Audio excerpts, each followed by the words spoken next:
ఉదయకాల ధ్యానాల కొరకు ఆహ్వానం. దేవుని శ్రేష్టమైన మాటలు ప్రకటన గ్రంథంలో నుండి పారమార్థికమైన సత్యాలు పరిశుద్ధాత్మ దేవుని యొక్క పేరట మనకు అందించబడుతూ ఉన్నాయి. ఆయనకి స్తోత్ర వందనాలు కలుగును గాక. ఈ పారమార్థికమైన సత్యాలు ప్రకటన గ్రంథం 5వ అధ్యాయంలో మరలా 12వ వచనంలో మనం గమనిస్తున్నాం. వారు వధింపబడిన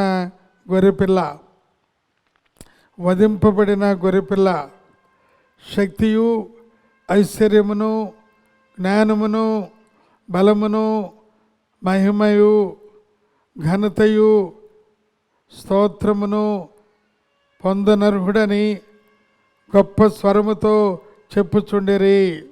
ఈ యొక్క 12వ వచనంలో కూడా ఆయన స్తోత్రములకు అర్హుడు. మనం ప్రతి ప్రభుదినంలో స్తుతి ఆరాధన చేస్తూ ఉన్నాం. మామూలుగా స్తుతి ఆరాధన కాదు, ఇక్కడ చాలా వివరణాత్మకమైన స్తుతి ఆరాధన ఇక్కడ గమనిస్తూ ఉన్నాం. ఆయన ఒక్కడే అర్హుడు. ఎవరు? వధింపబడిన గొర్రెపిల్ల. ఆయన యెషయా గ్రంథం 53వ అధ్యాయంలో చెప్పబడిన గొర్రెపిల్ల, వధించబడిన గొర్రెపిల్ల, వధకు తేబడిన గొర్రెపిల్ల. ఆయన మన యొక్క స్తోత్రములకు ఆయన మాత్రమే అర్హుడు. ఆయన ఎటువంటి వాడు అని చూస్తే ఐశ్వర్యము కలిగినవాడు. అందుకని అనేకసార్లు ఆ యొక్క ఎఫెసీ పత్రికలో ఆయన ఐశ్వర్యమును గురించి వ్రాయబడి ఉంది, పరలోక ఐశ్వర్యము. అలాగే ఫిలిప్పీ 4:19 కూడా కాగా ఆయన తన ఐశ్వర్యమును బట్టి మీ ప్రతి అవసరమును తీర్చును అని. ఐశ్వర్యం అనగా ఆయనకున్న ఆ యొక్క మహా గొప్ప ఆ యొక్క వస్తు సామాగ్రి కాదు, కానీ వాటన్నిటి మీద ఆయనకున్న ఆధిపత్యం. ఆయనే వీటన్నిటినీ కలుగు చేసినవాడు. ఇవన్నీ కూడా ఆయన ఐశ్వర్యమునకే చిహ్నాలు. ఆయన ఐశ్వర్యవంతుడే కాదు, ఆయన మరలా శక్తివంతుడని, శక్తి ప్రభావము నీది అని దైవ గ్రంథంలో మనం గమనిస్తూ ఉన్నాం. మన శక్తి మన బలం ద్వారా కాదు, ఆత్మ ద్వారానే సమస్తమును సాధ్యమని జకర్యా గ్రంథంలో 4వ అధ్యాయంలో మనం గమనించాం. ఆయన శక్తి అపారమైనది. అపారమైన శక్తి ఆయనకు మాత్రమే, ఆయన మాటకు ఉన్నది, ఆయన మాటలో శక్తి ఉన్నది అని మనం గమనించాం. ఆయన జ్ఞానము మనము తెలుసుకొనుట అసాధ్యము. ఆయన జ్ఞానం యాకోబు భక్తుడు రాస్తూ ఉన్నాడు 1వ అధ్యాయం 5వ వచనంలో, మీలో ఎవరికైనా జ్ఞానము కొదువుగా ఉన్న యెడల అతను అడగవలెను, అప్పుడది అతనికి అనుగ్రహించబడును అని.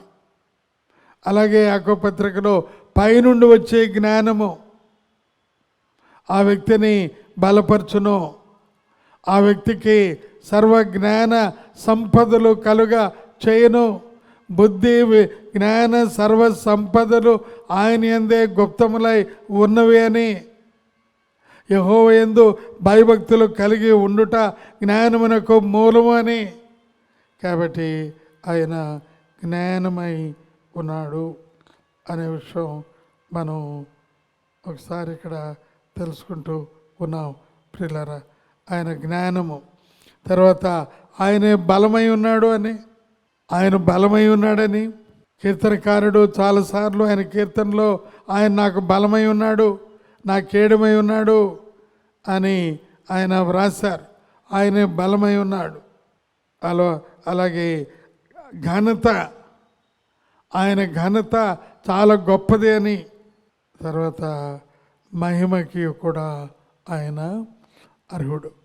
ఇవన్నీ ఆయనవే. ఆయనకు మనము ఆపాదిస్తూ ఉన్నాం. వీటన్నిటికీ ఆయన యోగ్యుడు, అర్హుడు.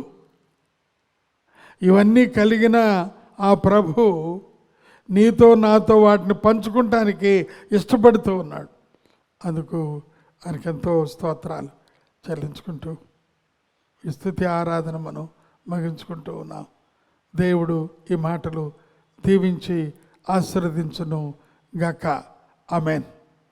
పరిశుద్ధుడా, ప్రేంగల పరలోకపు తండ్రి, నీకే వందనాలు, నీకు స్తుతులు స్తోత్రములు.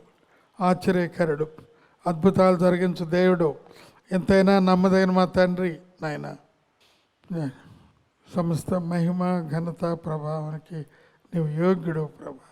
నీకే స్తుతులు చెల్లిస్తూ స్తుతి ఆరాధన ప్రభు అయిన యేసయ్య శ్రేష్టమైన నామంలో అడిగున్నామ్మ తండ్రి. ఆమేన్. ప్రభు అయిన యేసుక్రీస్తు వారి కృప, తండ్రిని దేవుని ప్రేమ, పరిశుద్ధాత్మ దేవుని అన్యోన్య సహాయం మనందరికీ తోడై ఉండి నడిపించును గాక. ఆమేన్.